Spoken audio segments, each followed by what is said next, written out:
Today I am going to show you my basic workflow for how I've been putting Octatrack stuff together recently. This isn't how I do it all the time. I had a couple of sort of successful techno episodes on it recently, and it made me think that the system I've got currently is working quite well, which I thought I would share. This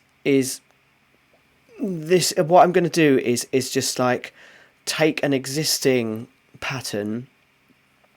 In fact, it's my most recent one that I put on my Instagram yesterday. Basically what it is a very simple like techno setup, and I'm going to use that as a template for making a new one. This is something I find I do a lot on the Octatrack. Is I have a system, I have a pattern in fact, and then I just chuck new samples in, or a few new samples, change a few existing ones. So I'm very rarely starting from nothing. This is the pattern in question.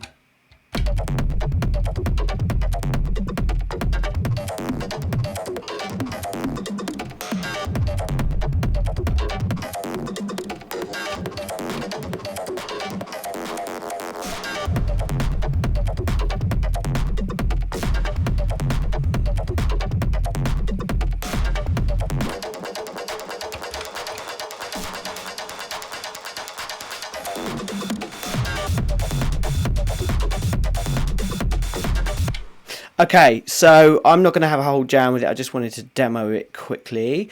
It consists of kick pattern, kick sample type thing on track 5. I always have my kick on 5. Don't ask me why. I think actually I've worked out why. Because I'm right-handed, actually. And so function track to mute and unmute that works better. It feels better to me than using track 1 for some reason. So that's why. So it generally, this is a kick, mid-range drum of some kind, clap in this case, and tops hi-hat. Regardless of like whatever else is going on, there's usually this configuration. I have track 8 as the master track as well. On this side, you will notice that there is only track 4 unmuted, and the reason for that is there is a sample loaded into 1, and then we just have neighbour tracks on 2, 3 and 4, and then it comes out. So 2, 3 and 4 all processing for just like one sample that's on there. So as you can see, it's a fairly like minimal approached pattern. Generally what I'm going for here is something, a loop like, or something on this track that is fairly full spectrum. So we've got like lows and highs and mids and everything happening, and then as you'll see, I'll show you what's going on inside it now. So yeah, the drums I don't really feel like I have to break down, although I will actually. There is a bit of processing going on there, but most of the heavy lifting is done on this side. So let's just have a listen to this channel.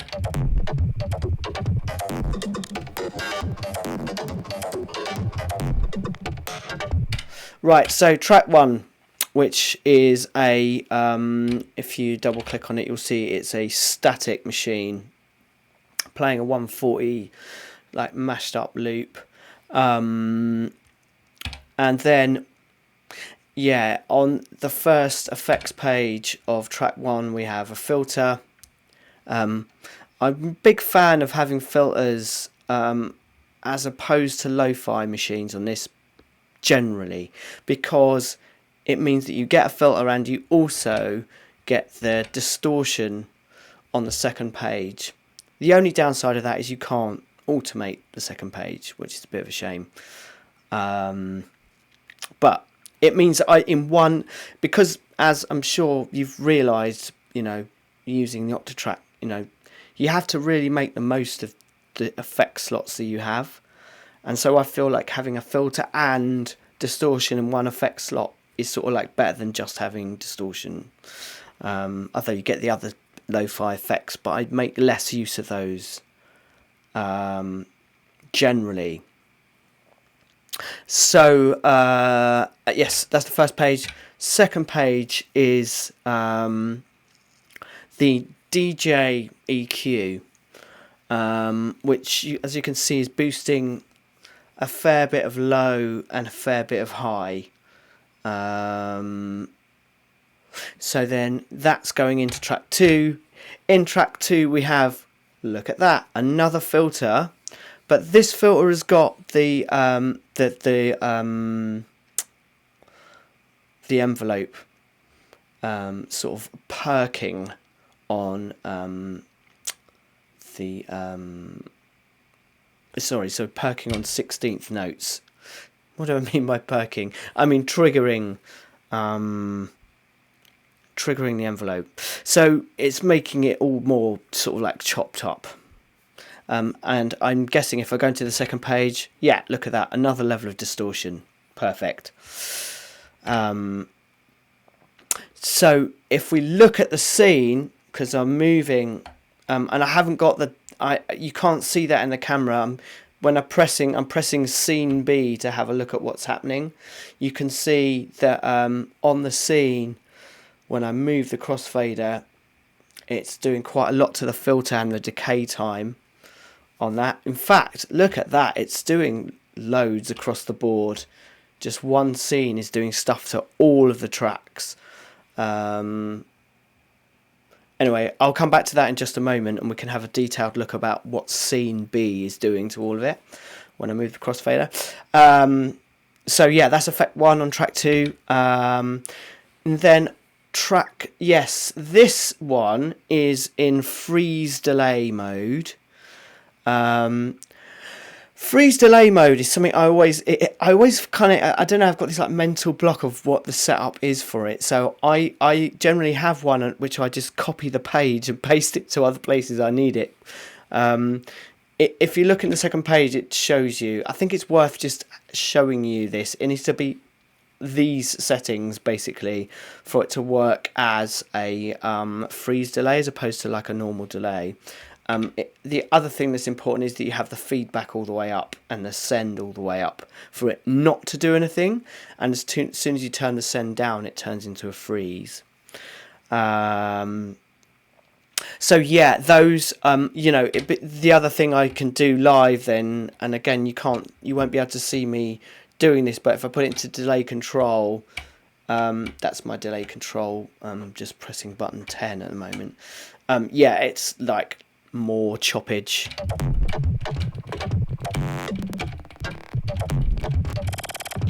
And when I start moving the scene, that's quite nice.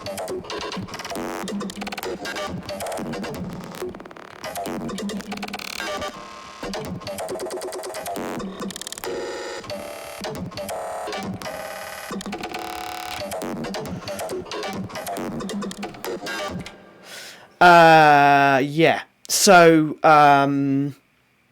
that's fun, isn't it? And yeah, where it's placed, I thought quite a lot about where it should be placed, because what I find is if you have the freeze delay right at the end, it feels like it needs a bit more than just that right at the end, because like a stutter effect right at the end of an effects chain is just a bit brutal. So it's nicer to have a bit of processing after it, so that's why it's on track 2 of 4. Worth noting, you can only have delay and reverb as the second effect slot in any track, so that's another limitation you have to sort of work around. I'm just going to take it out of delay control page. Okay, so then what do we have? We have track 3, which is doing yeah, it's doing more EQ. Yet more EQ at this stage, so a really chunky low gain boost. I think I gave it like more from this one, because this is copied from a previous one as well, the whole pattern, I mean, originally. And yeah, I gave it even more low gain because I mean, that's a whack of low gain, bit more high as well. And then, oh, sorry, I'm getting the chain wrong here. Excuse me, that's effect 2. Before that is, look at that, another filter with, oh, look at that, more distortion in. So just to recap, we've got 3 pages of filtering distortion happening. It's quite a lot of stuff, really, isn't it? And then, yeah, then the DJ EQ. Again, I've been quite a fan of that recently. It sort of took me a little while. It felt a bit like, to start with, it didn't feel particularly, well, it isn't particularly surgical, but I've actually been, it's really kind of working for quite a lot of stuff now. I used to use the other EQ more than this, but in this one I've been using it, this time around I've been using it more. So then finally, track 4, the output. Yeah, the spatializer, another one that I've got into more recently. That's just like widening it up. The other thing that's really interesting is in the second page, you have got this separation between the mid and the side, the mids and the sides, which is just absolutely wild. I need to experiment with this more. That could really make a 5.1 set interesting. Yeah, haven't totally got my head around how that would be done in practice yet, but anyway, and then so that's effect 1, and then 2 is yes, sorry, my I'm having slight sort of like brain blur today. So effects 2 on track 4 is an end of chain compressor. Which I'm surprised to see, actually. I thought I had, let me just recap here. Yeah, I thought I had another compressor somewhere, but no. That, in fact, is the only compressor in the whole chain, but it's doing quite a big old chunk of compression there, as you can see. So, yeah, that is basically the breakdown of that. Now what I'm going to do is copy this pattern and the part and start a new one. So let's do that now. I'm going to copy this pattern, which is actually, again, you can't see my trig keys at the moment, so I'm just going to copy this pattern 7. So let's go function copy, right, and I'm going to paste it on its 12.1. Let's paste. Now that is on 12.1 and it's going to be an exact copy, but here's the crucial thing, and this is where it all goes wrong if you're not staying on top of it. Now, because I wanted to start changing stuff, what is absolutely crucial is that I copy the part. Really, really important. If you don't copy the part and you start changing it, then you're going to mess up your other pattern. So I'm going to do that right now. We're going to copy from part 4 onto part 1. Now, the reason these aren't going sequentially is because generally this was from pattern 7. Further down my patterns generally have higher part numbers, so I try to have, it didn't work out this time and it's a little bit more messy than usual, but generally what I try to have is part 1 is patterns 1 to 4, part 2 is patterns 5 to 8, part 3 is patterns 9 to 12, and part 4 is patterns 13 to 16. Anyway, it's a bit more messy this time for one reason or another. It doesn't matter as long as I know that. Anyway, so copy part, and then I'm going to paste it onto 4 ready onto, sorry, not onto 4, onto 1 for more messery, right? I'm just checking that that was the right thing to do. I think it was. Yeah, looks like I haven't messed everything up. Okay, so what we're going to do is start chucking some more samples, or let's just try and chuck a sample onto track 1 and just see what happens. Okay.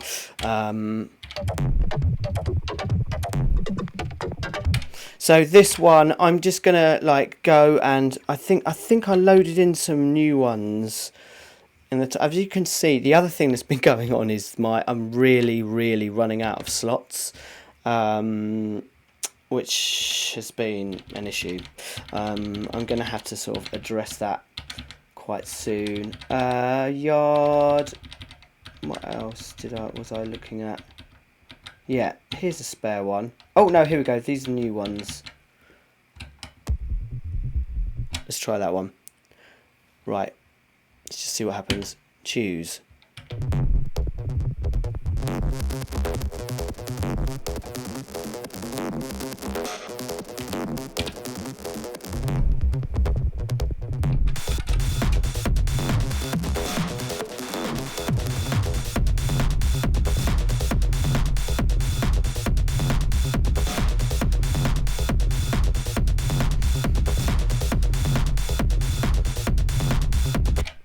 Right, okay, it's not brilliant. Let's just see if we can make it into something a bit more usable.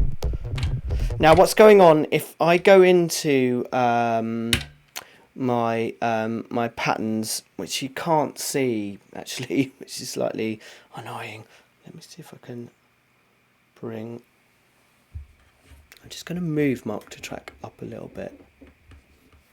And my camera down a little bit. There we go.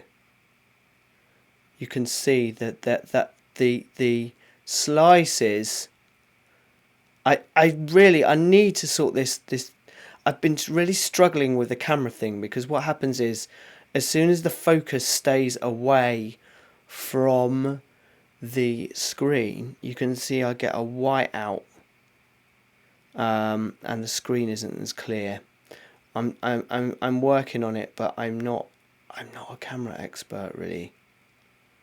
Okay, right, so as you could see, the slices were like spaced out in 1/8 notes. But I think what's going to work better is I'm just going to literally take all of those slices out and just make new ones. Let's fill them all in. That's me. The sound you can hear is me pasting them to all of the steps. So I'm literally putting it out on every page. Oh, why is that not working? I need to copy page. There we go. So copy page, paste page, paste page, paste page. Now that's just going to sound like a machine gun now. It's actually not bad.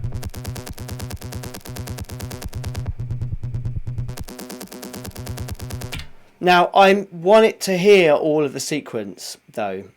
So, I'm going to just go into the slices. Oops. Sorry. There we go.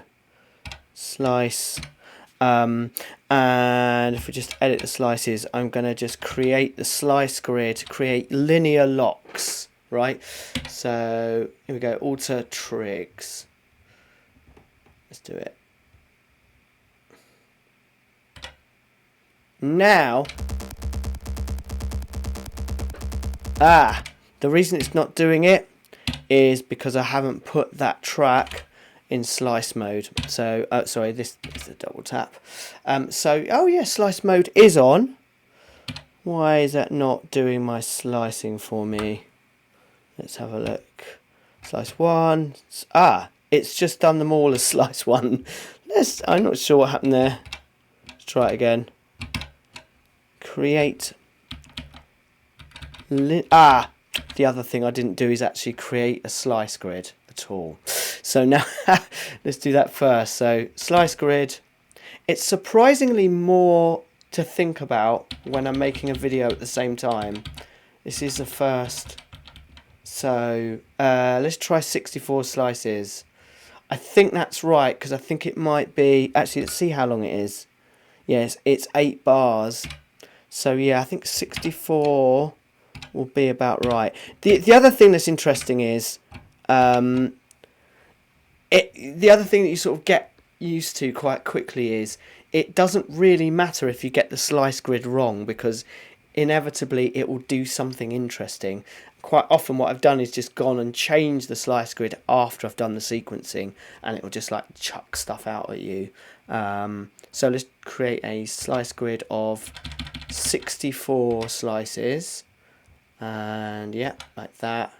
Right, now I've done it, and now we'll go in and just let's just create linear locks now.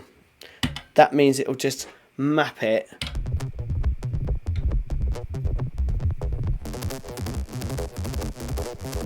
Right, let's have a look at what's actually going on here. We can change some of this effects stuff, I think.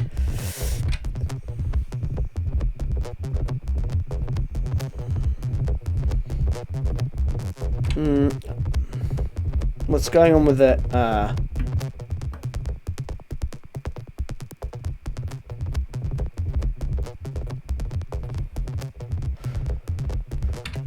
Feels like there's too much filtering happening. Oh yeah, it's really messy at the moment, and that could also be the slice mode, I think. Ooh, now. No, wrong slice mode actually. Oh, there you go.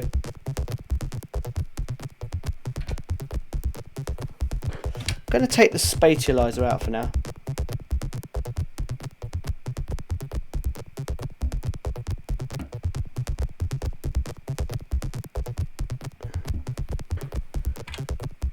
Right, so second effect there. What's going on with the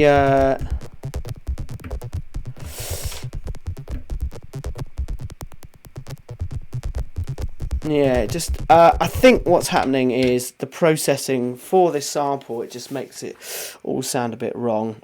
So I'm going to just take off some of these EQs and stuff I've got. Also, I changed the length of the slice because it just sounded so messy. Is it time stretching? What's making it sound? Something's making it sound really messy.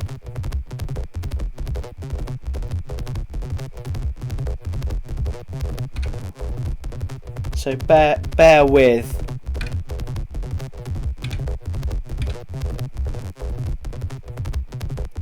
Not re-triggering. No. Why do you sound so... Ooh, that's a bit better.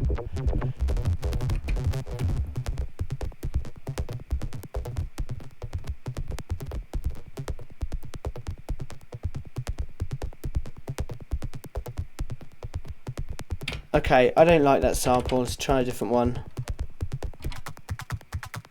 Ah, there we go.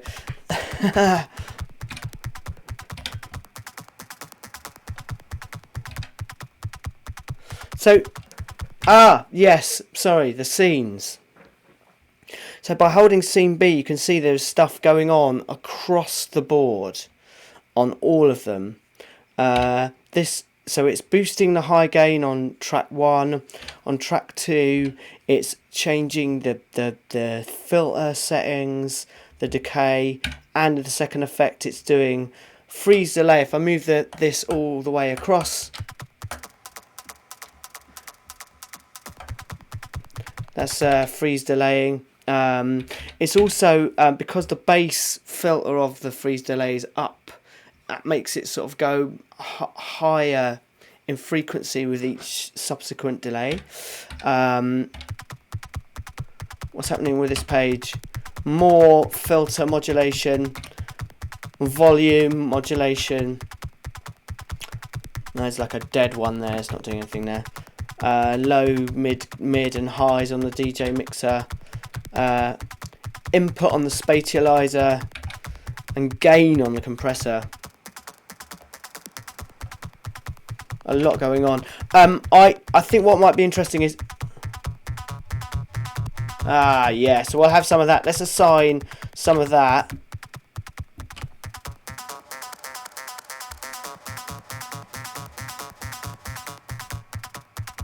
Now I think this would be a prime candidate for changing the slice grid.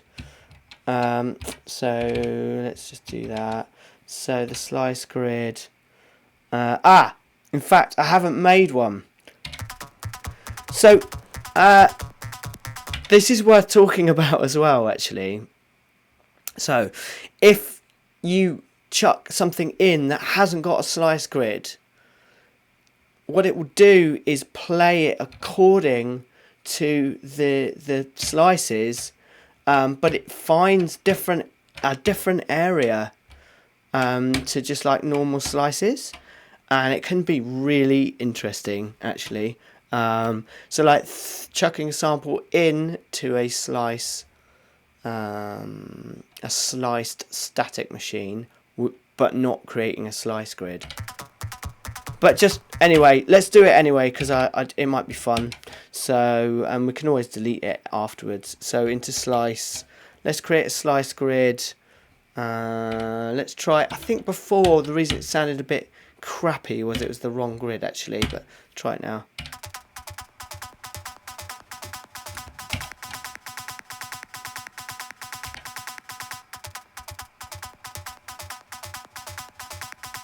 That's quite cool, actually.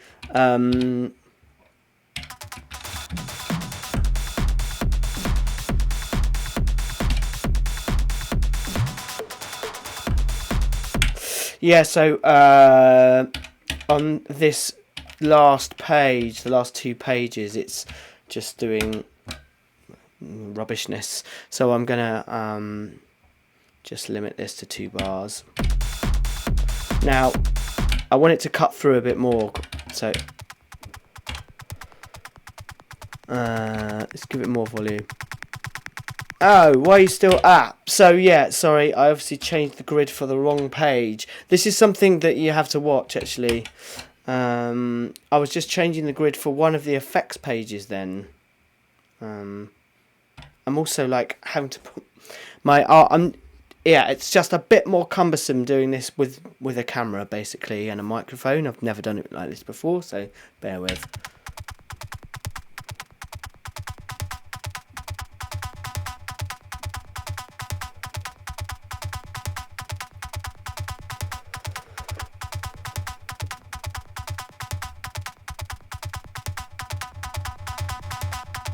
Oh, I like that.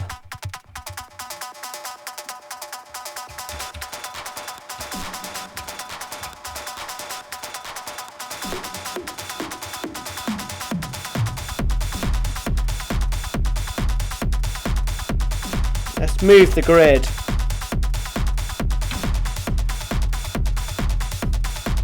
So function left, right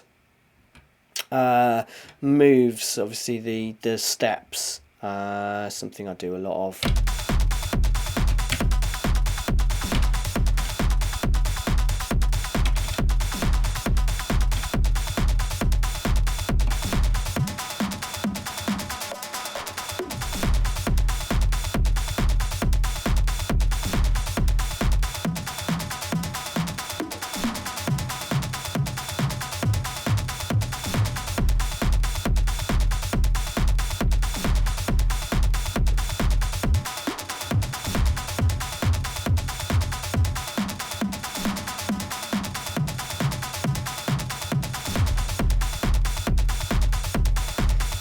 Right, so the other thing you'd notice with the scenes is there's quite a lot going on with the drums. So yeah, the kick's being filtered up, the volume's going down on the kick as well.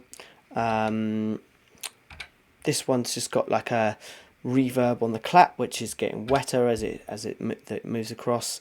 The hats change the release time a little bit, and the filter and the decay. Oh, and the master track, which I haven't even covered. Sorry, the master track itself has got like a DJ equalizer on it on the first effect, and a send reverb on the second, which gets so like that washes out everything as I move the scene across.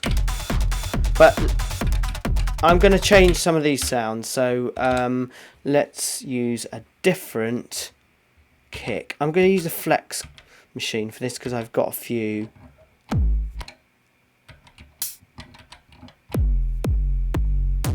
Let's use one of my sliced ones.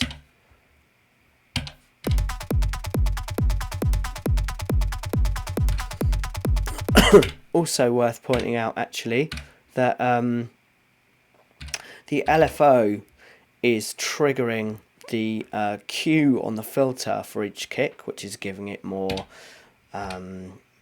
douche basically, and there might be a smidgen of distortion in the filter as well.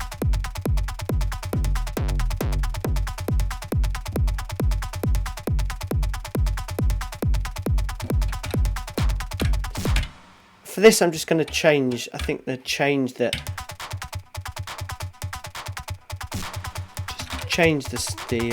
slice. Yeah. The other thing is, sorry, these are my slice chains as well, which are sample chains rather. Which means I've got like 8 kicks at 120 BPM all spaced apart by 2 bars, and then that's sliced into 8 slices, so you can then just choose one per slice.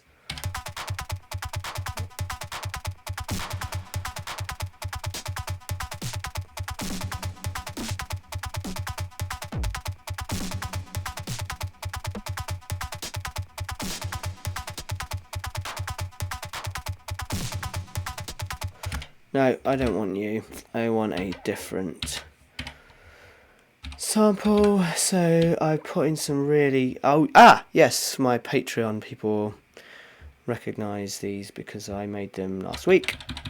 Right, a real 808 going through a Boss KM60 with like loads of distortion.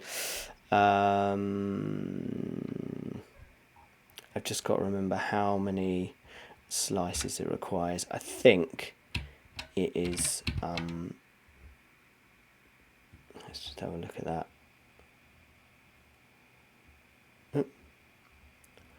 Zoom all the way out. That looks very much like it's probably yeah, I think it's probably going to be 16. Can't see all of the file there for some reason. Oh, there it is. The scroll. Yeah. Okay, so let's create a slice grid. We'll do 16 slices. And then let's just see if that works.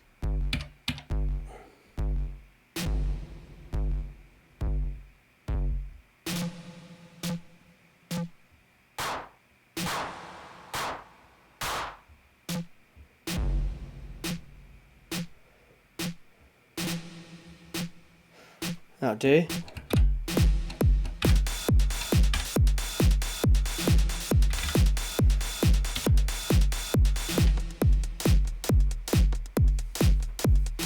Interesting.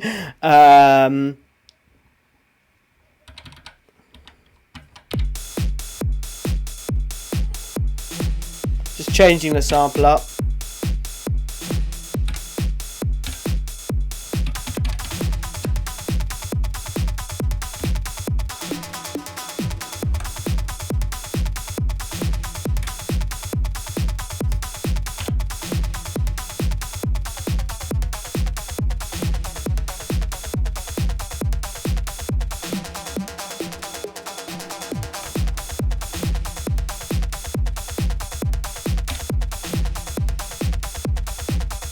Not really happy with that kick, so yeah, this is the beauty of having the slices.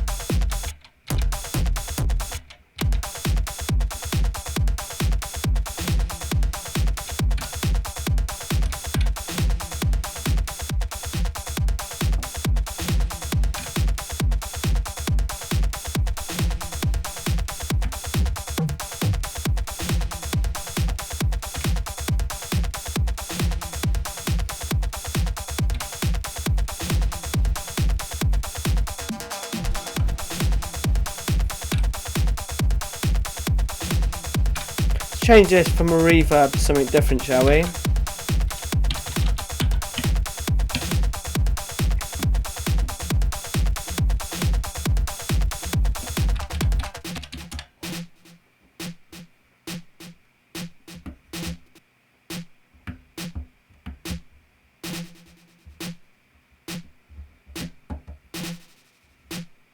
Yeah, like that.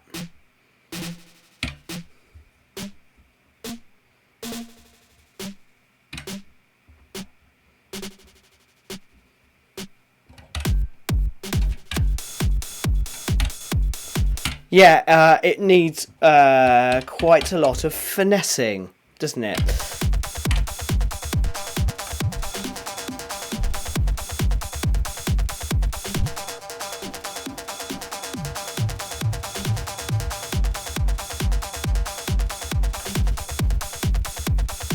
Can be interesting just to change the sample now.